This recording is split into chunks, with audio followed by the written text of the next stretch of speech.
Les affreux Jojo. Si t'as peur de rire, coupe la radio.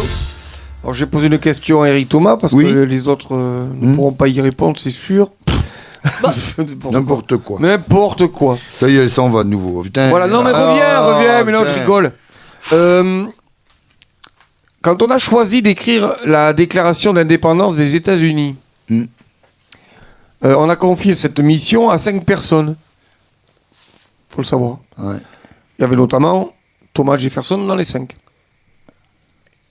Et il y en avait une autre personne aussi dedans, mais qui a été écartée du groupe.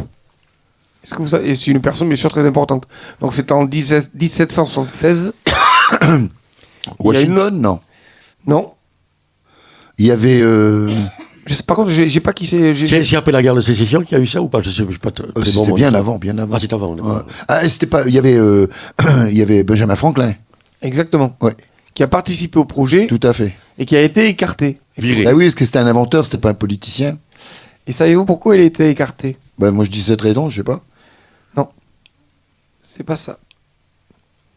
Il a été écarté, monsieur Benjamin Franklin. Il a été électrocuté par son paratonnerre quand il avait fait avec le. Ah ouais, c'est ça. Il a été écarté parce qu'il aimait faire beaucoup de blagues. Et qu'ils avaient peur qu'il en glisse dans le texte officiel. Donc, entre parenthèses, dans le décor. C'est un affreux Jojo. C'est ça. En gros, Franklin, c'est le mec qui t'aide à faire ton exposé parce qu'il n'est pas con, mais à qui tu demandes de se taire au moment de passer devant le prof, tu vois, à peu près. C'est à peu près ça, quoi. C'est-à-dire, il a lancé le projet. Ça, c'est drôle. Voilà, il a lancé le projet, mais après, il dit, bon, écoute, Ben, si ça te dérange pas. Qui ça va le faire? Ah, c'est marrant, ça. Il a été écarté du truc, quoi. Pareil qu'il y en a un autre qui aimait aussi faire beaucoup de farces. C'était Léonard de Vinci. Et il adorait ça. Il paraît même que le sieur de Turin, bon, enfin bref, c'est une autre histoire, c'est trop long à raconter. Mais il avait fait une farce un jour, il avait été voir le pape, il connaissait, il avait dit, j'ai un dragon, quoi. Et il avait réussi à voir par un de ses copains qui était parti en Afrique, quoi. Il avait ramené un iguane qui n'était pas connu, en Italie, et il l'avait présenté comme étant un dragon. Ça aimait bien faire des farces, quoi. Pareil que c'était, il semblerait, quoi. Oui, bah oui. Ouais, pourquoi pas? Bah oui. De toute façon, je veux dire, tous les créateurs, les artistes et tout, ils ont tous un grain de folie. Un grain de folie, donc.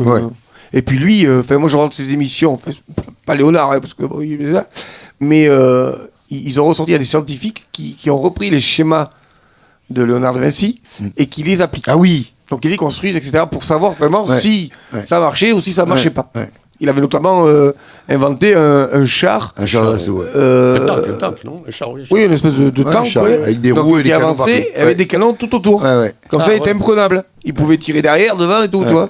Donc ils l'ont monté, mais c'est un truc hyper lourd. Ils ont fait des trucs. Mais ça marchait quand même. Ça marchait. Ça avançait. Mais enfin, ils ont été obligés de faire des espèces de roues crantées et tout pour démultiplier parce que ça pesait nanomort, quoi, le bazar. Bon, autre question. Ça se passe durant la Seconde Guerre mondiale. D'accord? Et on va parler du château de Chenonceau. Ah oui, je sais.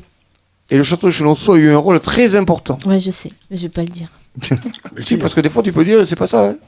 Ah non, mais je veux pas. Bon, alors on va dire C'est Eric qui répond. Hein. Ah ouais, vas-y. Pendant la Seconde Guerre mondiale, Chenonceau. Oui. Ouais, moi je sais. Est-ce que ça a rapport? Oh putain, mais comment le fait le film Eric? Moi je sais. Est-ce que ça a rapport avec la ligne de démarcation? Exactement, monsieur. Oui, moi je sais. D'accord. Ah, tu le savais? Attends, puisque le on va laisser terminer, donc ça a un rapport donc avec la ligne de démarcation, donc. Oui, moi je sais.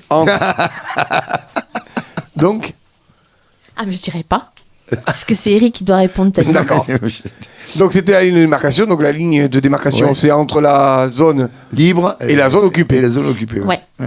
Et alors, pourquoi il a eu un grand rôle, ce château de Chenonceau? Bah peut-être. Et moi, c'est le seul château que j'ai visité, alors je le dis pour ça. Parce que la ligne est passée au milieu? Non, pas au milieu du château. Non.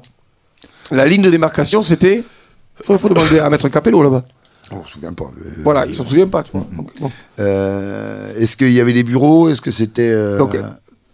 Donc la ligne de démarcation, en fait, entre la zone occupée et la zone libre, c'était le Cher. Oui. Oui, moi je sais. C'est ça, c'était le Cher. Laetitia le sait. Et la particularité du château de Chenonceau, c'est qu'il donne sur les deux. Oui, parce qu'il est sur le fleuve même, avec les arcs. Exactement. C'est-à-dire qu'il y a le château de Chenonceau d'un côté. C'est juste alors, elle est au milieu. Elle est au milieu, mais elle est aussi sur les deux autres. Et dessous. C'est-à-dire qu'il y a le château principal d'un côté, et après il traverse le Cher C'est la galerie, je sais plus quoi d'ailleurs. Et après, tu as un autre morceau de l'autre côté. C'est ce château qui est comme ça. Et c'est ce qui permit, bien évidemment, à nos chers grands-parents de la résistance, à part certains, à utiliser d'ailleurs la galerie donc, du premier étage pour faire passer de nombreuses personnes en zone libre. Ouais, ça, je savais, ouais. Les affreux Jojo, best of.